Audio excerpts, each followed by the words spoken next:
Assalamualaikum warahmatullahi wabarakatuh. Waalaikumsalam warahmatullahi wabarakatuh. Ini Pak Guru langsung aja, ini saya mau menunjukkan sebuah berita dari Kumparan. Dibegal sampai kena luka sayatan saat jualan madu keliling, minta pertolongan ke RS tapi ditolak. Itu dialami Repan, warga Baduy Dalam pada 26 Oktober 2025. Kejadiannya di kawasan Cempaka Putih Jakpus sekitar jam 3 dini hari. Repan yang jalan kaki seorang diri dijamret 4 orang bersajam. Akibatnya lengan kirinya kena sabetan sajam, pipinya juga sedikit luka.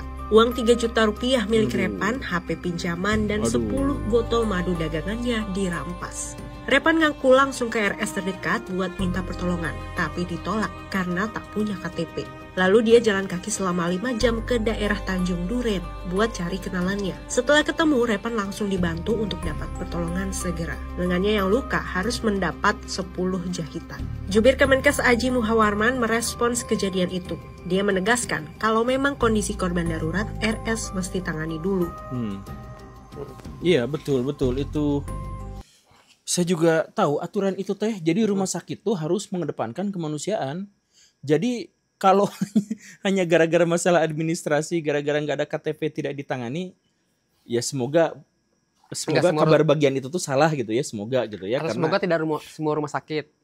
Ya, dan semoga tidak semua rumah sakit begitu. Cuman kalau memang benar-benar begitu, itu melanggar SOP, melanggar kemanusiaan, dan kalau mungkin itu si pelaku dari rumah sakit itu yang nolak itu dipajang di warnet, di internet, di warnet, di internet gitu.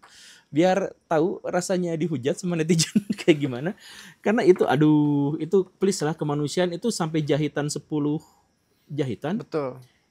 Itu berarti parah kan? Berarti gede lukanya. Itu bisa mengancam jiwa manusia. Gimana kalau dia kehabisan darah gitu.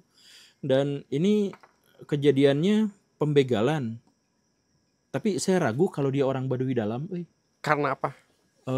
Karena orang Baduy Dalam mah jarang keluar. Gak biasanya mereka tuh karena tradisi mencukupkan dengan apa yang ada di dalam gitu. Kalau Baduy luar mungkin. Iya, suku Baduy luar pasti yang keluar itu. Iya, suku Baduy luar yang suka keluar. Iya, yang jualan madu. Iya, tapi dia memang HP pinjaman gitu kan. Betul. Nah, kemudian apalagi? Uang 3 juta, madunya dia 10 botol yang sisa diambil juga. Aduh. Ini sangat mengerikan. Pertama, kita marah bukan sama begalnya dalam hal ini, Mbak Da. Ya, tapi sama rumah sakitnya itu. Pertama. Rumah sakit apa tadi tuh? Daerah Cempaka Putih lah pokoknya. Rumah sakit daerah Cempaka Putih. Ayo kita cari rumah sakitnya seperti apa, dan tolong bertanggung jawablah terhadap kejadian yang seperti ini gitu ya. Ini asli memalukan banget kalau memang terjadi begini. Tapi emang yang malas dari kita, misalkan saya pernah Pak Guru nolongin orang di depan, dibawa ke rumah sakit. Saya tuh nggak tahu ini orang tuh siapa ya. Saya bawa aja. Kalau misalkan tidak ada penjamin nggak diproses tuh. Oh gitu? Betul. Jadi setidaknya ada penjamin aja. Jadi ini mas SOP-nya gitu kali, atau saya juga nggak ngerti sih. Berarti kita memang sepenuhnya proseduralnya, siga polisi juga gitu kan? Betul. Jadi Pak motor saya dicuri Pak, disuruh bikin laporan dulu ya, bukan ini rumah sakit juga gitu.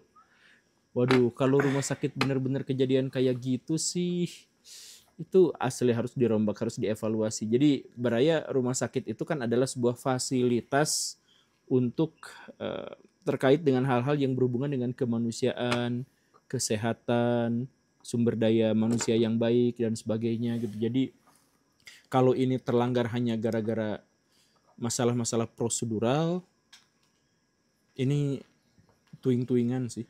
Tapi pertanyaan juga, dia nggak punya KTP kan, entah karena dia tuh orang Baduy jadi nggak punya KTP, atau dia di bawah umur 18 tahun belum punya KTP tuh. Atau emang warga adat mah nggak diharuskan punya KTP? Warga adat nggak punya KTP, yang Baduy Dalam. Yang Baduy Dalam mah nggak punya KTP sejauh yang saya tahu gitu ya. Ya tapi balik lagi ini sih, saya jadi penasaran rumah sakitnya rumah sakit mana itu.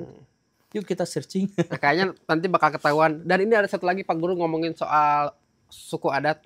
Tapi kita flashback sedikit ke kemarin kan Trans 7 tuh rame. Selain karena dia salah ngeklip video, sinerasnya itu seolah-olah dibikin bercandaan yang sangat mudah untuk membuat tersinggung. Panji Pragiwaksono dia stand up di tahun 2013. Oh iya. Dia tayang lagi videonya. Tonton dulu graf videonya. Di Toraja, dan ini pasti ada yang tahu. Kalau ada anggota keluarga yang meninggal, makaminnya itu pakai pesta yang mahal banget. Bener nggak gue? Iya kan? Bahkan banyak orang Toraja yang jatuh miskin habis bikin pesta untuk pemakaman keluarganya.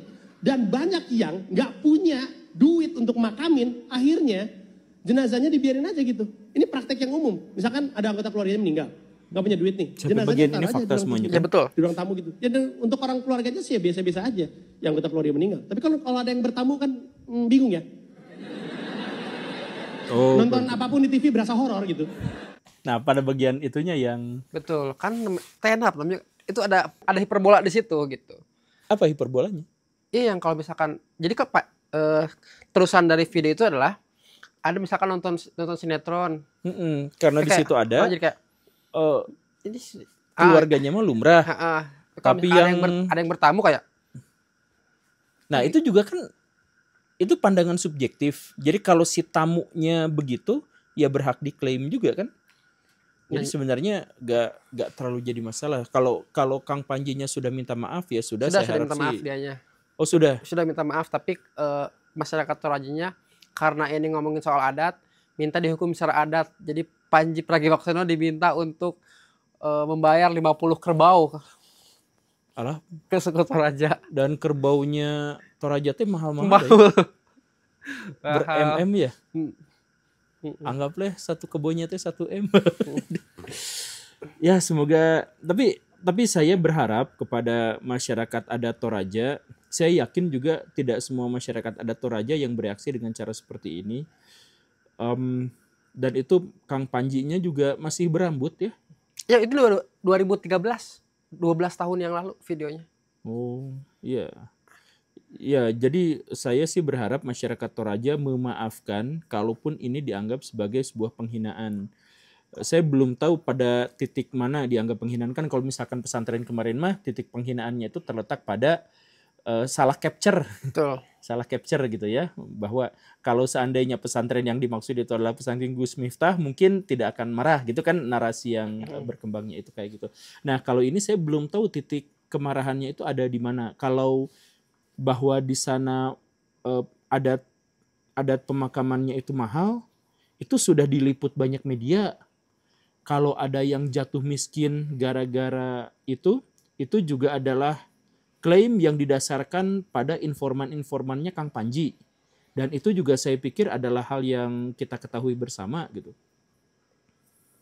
Jadi titik marahnya saya belum tahu di mana ini titik marahnya. Kalau yang tadi itu disebut, wah kalau orang tamu datang ke sana pasti langsung horor gitu. Ya Kang Panjinya datang ke sana sebagai seorang tamu dan kemudian merasa itu horor. Ya itu juga beliau secara subjektif berhak untuk menyatakan itu. Jadi saya nggak tahu bagaimana masyarakat Toraja dalam hal ini saya nggak tahu sama sekali dan saya juga tidak tahu titik awal kemarahannya itu di sebelah mananya gitu. Ya ini mah ketidaktahuan saya gitu. Jadi kalau mau memberikan penjelasan ya mangga gitu.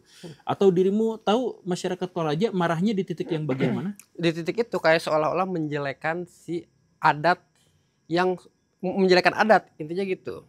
Dan dilaporkan itu bukan hanya diminta dihukum disomasi iya, dilaporkan ke polisi iya, dan diminta pertanggungjawaban secara adat juga iya. Mungkin karena pas bagian diketawainnya itulah ya.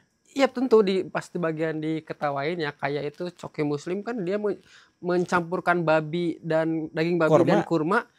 Itu kan karena seolah-olah diketawainnya itu yang ngebuat FBI marah gitu kan. Tapi sebagai konten kreator ya, yang dikhawatirkan adalah kita tuh nggak tahu video kita tuh rame kapan. Iya nggak menurut Pak Guru? Iya. Kita di-upload besok nggak tahu tahun kapan ramenya.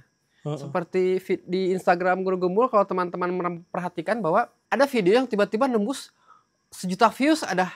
Padahal sebelumnya berapa puluh ribu gitu. Iya. Aduh, jadi dan banyak juga kan potongan-potongan yang ini tuh video kapan tiba-tiba potongan padahal udah nggak relevan gitu. Oh iya betul itu sering kejadian seperti itu.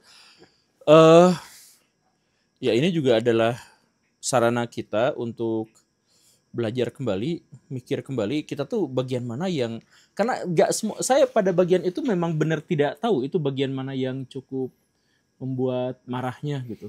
Kalau kata Sunshine sih ini berarti masyarakat Toraja tidak bermental seperti orang Jawa. Karena orang Jawa kan dihina terus kuat. Belajarlah pada Jawa. Enggak, tapi saya yakin ini juga nggak mewakili semua orang Toraja sih. Saya yakin banget itu nggak mewakili semua orang Toraja. Masyarakat Toraja juga banyak yang cukup terbuka, saya pikir, dengan hal-hal yang semacam ini. Ya kita doakan saja dan kita dukung semua penyelesaian yang bagus-bagus gitu. Dan ini pelajaran buat kita semua ya. Khawatir juga kalau kita ngomong keceletot sedikit. Iya betul. Dan banyak konten kreator yang ngomong keceletot terus jadi viral, terus jadi kena delik hukum gitu.